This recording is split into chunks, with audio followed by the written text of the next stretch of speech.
सत श्रीकाल भाई, कैसे हो सब। उम्मीद करता हूँ कि आप सब अच्छे होंगे। तो भाइयों, अगर तुमने भी अग्निवीर 2025-26 का रिजल्ट देखा है और उसमें तुम्हारा नाम नहीं आया तो इस वीडियो को बिल्कुल भी स्किप मत करना, क्योंकि आज जो तुम डिसीजन लोगे वो आगे डिसाइड करेगा कि अगली भर्तियों में तुम्हारा चांस कैसा रहने वाला है। कुछ बच्चे ऐसे होते हैं कि अग्निवीर का रिजल्ट देखने के बाद ये समझते हैं कि अभी सब कुछ खत्म हो गया, मेरा नाम नहीं आया। ऐसा बिल्कुल भी नहीं है। आज की इस वीडियो में मैं 3 चीज क्लियर करूंगा। सबसे पहली ये कि तुम्हारा सिलेक्शन क्यों रुका, दूसरी ये कि आगे तुम्हारे पास क्या क्या ऑप्शन है, और तीसरी ये कि अगली भर्ती के लिए अभी से क्या करना चाहिए ताकि जो गलती इस बार हुई है वो आगे जाकर ना हो। और वीडियो के अंत में एक ऐसी बात बताऊंगा जो बहुत से कैंडिडेट रिजल्ट के बाद इग्नोर कर देते हैं और बाद में उन्हें नुकसान उठाना पड़ता है। अगर तुम्हारा सिलेक्शन नहीं हुआ तो कमेंट में बस इतना लिख देना, सीई, फिजिकल, मेडिकल या मेरिट, क्योंकि हर कैंडिडेट की सिचुएशन अलग रहती है। कुछ बच्चे सीई में रह जाते हैं, कुछ फिजिकल में रह जाते हैं, कुछ मेडिकल में रह जाते हैं, और कुछ बच्चे कैंडिडेट सारी स्टेज निकलने के बाद भी फाइनल मेरिट में जगह नहीं बना पाते। अब गलती यही होती है कि सबको एक ही सलाह दी जाती है, अगली भर्ती की तैयारी करो। लेकिन भाई, तैयारी किस चीज की, यही तो सबसे पहले पता करना है।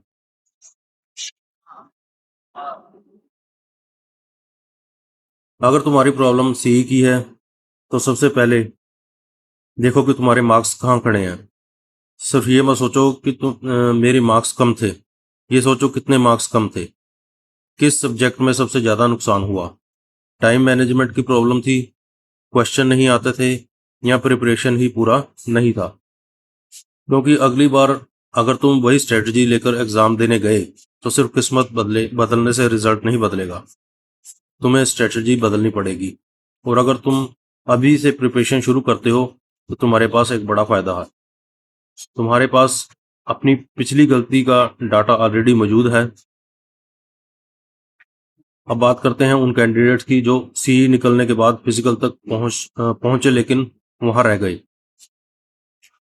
तुम कंपटीशन से बाहर जरूर हुए हो, लेकिन इसका मतलब ये नहीं है कि तुम्हें पूरी तैयारी दोबारा जीरो से करनी है। पहले ये पता करो कि प्रॉब्लम क्या थी, रनिंग की, पुशअप्स की, एंडोरेंस की, या फिजिकल वाले दिन परफॉर्मेंस गिर गया। अगर रनिंग में सिर्फ थोड़ा सा टाइम रह गया था तो अगली बार उसी पॉइंट पर सबसे ज्यादा काम करना है। रोज बस दौड़ते रहना ट्रेनिंग नहीं है। अपना टाइमिंग देखो, हर वीक इम्प्रूवमेंट देखो, और रिकवर को भी सीरियसली लो, क्योंकि कोई कैंडिडेट मेहनत बहुत करते हैं लेकिन स्मार्ट ट्रेनिंग नहीं करते। अब तीसरी सिचुएशन थोड़ी अलग है। अगर तुम मेडिकल तक पहुंचे थे, वहीं प्रॉब्लम आई, तो उसे इग्नोर मत करना, क्योंकि अगली भर्ती में जाने से पहले तुम्हें यह समझना होगा कि इशू एग्जैक्टली क्या है। मेडिकल से बाहर हो गए इतना बताना काफी नहीं है, रीजन पता करो। अगर रिव्यू था, री एग्जामिनेशन का कोई ऑफिशियल प्रोसेस एप्लीकेबल है तो उसी ऑफिशियल इंफॉर्मेशन को फॉलो करो। और अगर इस साइकिल में मौका नहीं बचा तो अगले रिक्रूटमेंट से पहले अपनी तैयारी और डॉक्यूमेंट दोनों क्लियर रखो।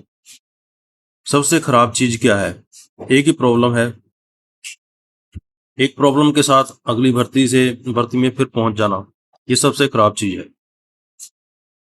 लेकिन अब सबसे इंपॉर्टेंट सिचुएशन, अगर तुमने सी भी दिया था, फिजिकल भी निकाला, मेडिकल भी क्लियर कर लिया, फिर भी फाइनल सिलेक्शन नहीं हुआ, यहीं पर सबसे ज्यादा कंफ्यूजन होता है। क्योंकि कैंडिडेट सोचता है अब तो मेरा सिलेक्शन होना चाहिए था, लेकिन रिक्रूटमेंट में सिर्फ एक स्टेज क्लियर करना काफी नहीं होता। फाइनल सिलेक्शन कई फैक्टर्स पर डिपेंड करता है, इसलिए सिर्फ अपना इंडिविजुअल रिजल्ट देखकर पूरी पिक्चर अपने दिमाग में मत बना लो। अगर तुम फाइनल मेरिट में रह गए हो तो सबसे पहले अपने रिजल्ट और ऑफिशियल स्टेटस को प्रॉपरली चेक करो। और भाई, एक बात साफ है, मैं तुम्हें ये नहीं बोलूंगा कि वेटिंग लिस्ट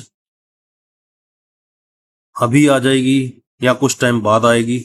जो उम्मीद है वेटिंग लिस्ट की अक्टूबर से नवंबर में है, क्योंकि जब तक ऑफिशियल इन्फॉर्मेशन नहीं है किसी भी लिस्ट को गारंटेड से नहीं बताया जा सकता, लेकिन जो उम्मीद है वो आपको बताई जा रही है। इसलिए अगर वेटिंग लिस्ट का इंतज़ार कर रहे हो तो ऑफिशियल अपडेट देखते रहो, लेकिन प्रिपरेशन बंद मत करो। यही सबसे इम्पोर्टेंट पॉइंट है। अब आते हैं असली सवाल पर, भाई अब क्या करूं? मेरी नज़र में 3 काम अभी से शुरू कर दो। पहला, अपनी पिछली भर्ती का पूरा एनालिसिस करो।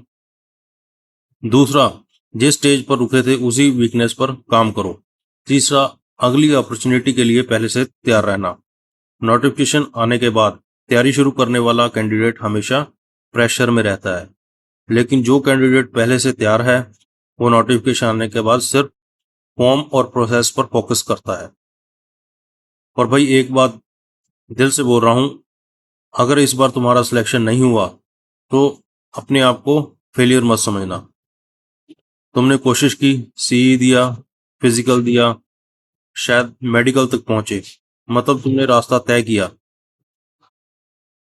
बस ये देखना है कि अगली बार उसी रास्ते पर कहाँ गलती नहीं करनी है। जो पीछे गलती हुई है वो दोबारा नहीं करनी है। बहुत बार सिलेक्शन में रिजेक्शन के बीच बहुत बड़ा फर्क नहीं होता, लेकिन अगली बार वही कैंडिडेट आगे निकल जाता है जो अपनी पिछली गलती को समझकर वापस आता है। तो अगर तुम अग्निवीर 2025-26 में रह गए हो, आज से सिर्फ एक चीज मत करना, बैठकर किसी अपडेट का इंतजार। वेटिंग लिस्ट आएगी या नहीं आएगी उसकी मतलब ऑफिशियल जो इन्फॉर्मेशन अभी नहीं है, लेकिन अपनी अगली अपॉर्चुनिटी के लिए तैयार रहना, ये पूरी तरह तुम्हारे हाथ में है। और अगर तुम चाहते हो कि अगली वीडियो में सी, फिजिकल, मेडिकल और मेरिट चारों के लिए अलग अलग बताऊं कि अगली भर्ती में प्रिपरेशन कैसे करना है, तो कमेंट में अपनी कैटेगरी लिख देना, सी, फिजिकल, मेडिकल, मेरिट। मैं उसी हिसाब से अगली वीडियो का पूरा ब्रेक डाउन करूंगा। और अगर तुम्हारा कोई दोस्त भी इस बार अग्निवीर 2025-26 में रह गया है तो उसे ये वीडियो जरूर भेजना, क्योंकि रिजल्ट के बाद रुक जाना आसान है, लेकिन वापस तैयारी शुरू करना एक बहुत बड़ी गेम है।